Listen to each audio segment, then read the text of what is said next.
ఇది చూడండి next collection అనమాట. ఈ కెంపు పచ్చలు పర్ల్స్ కూడా వచ్చినది ఈ మోడల్. ఇందులో గాడ్ ఫేస్ చూడండి, మహాలక్ష్మి గారు కూర్చున్నది చాలా చాలా బ్యూటిఫుల్గా ఉంది. సో ఫేస్ కూడా చాలా క్లియర్గా ఉంది అమ్మవారిది. సో అంత బ్యూటిఫుల్ కలెక్షన్ ఇది. సో పైన కూడా కెంపు పచ్చలు చుట్టూ ఉన్నట్టు ఉంది. 17.3 గ్రామ్ పడుతుంది అన్నమాట ఒక్క పీస్.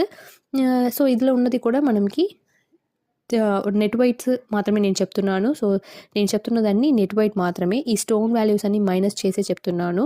సో మీకు ఓవరాల్ ప్రైస్ తెలుసుకోవాలి ఈ పర్ డే ప్రకారం, ఈ రోజు ప్రకారం తెలుసుకోవాలి అంటే మీరు డైరెక్ట్గా వాళ్ళకి కాల్ చేసి అడగొచ్చు. బికాస్ ఎందుకంటే మీరు ఏ రోజు చూస్తున్నారో ఆ రోజుకి ఈ రోజుకి మనకి తేడా ఉన్నా కాబట్టి 10 రూపీస్, 5 రూపీస్, 100 రూపీస్ అన్ని గోల్డ్కి తేడా ఉన్నా కాబట్టి మనకి వాళ్ళ దగ్గర మీకు పర్ఫెక్ట్ ప్రైస్ కావాలంటే మీరు డైరెక్ట్గా అడగవచ్చు.